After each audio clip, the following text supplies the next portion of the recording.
জামাতের জোট ছাড়াই চরমোনায় পীরকে অভিনন্দন জানালেন হেফাজতের আমির। ইসলামের নামে যারা মৌদুদিবাদ এবং বিভিন্ন ভ্রান্ত আকীদা পোষণ করে তাদেরকে আগামী নির্বাচনে ভোট না দেওয়ার আহ্বান জানিয়েছেন হেফাজতের আমির। একই বিবৃতিতে জামাতের জোট ছাড়া ইসলামী আন্দোলনকে অভিনন্দন জানান তিনি।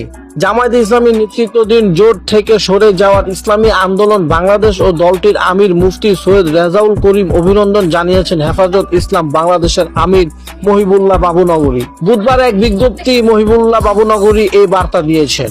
বাবুনগরী বলেন, নির্বাচনের পূর্ব মুহূর্তে আসলে সুন্নত ওয়ালা জামায়াত আকীদা মওদুদিবাদী জামায়াতের জোট থেকে নিজেদেরকে সরিয়ে নেওয়ার সাহসী সিদ্ধান্ত গ্রহণ করা ইসলামী আন্দোলন বাংলাদেশের আমির মুফতি সৈয়দ রেজাউল করিম পীর সাহেব চরমোনাইকে আন্তরিক মোবারকবাদ জানাই।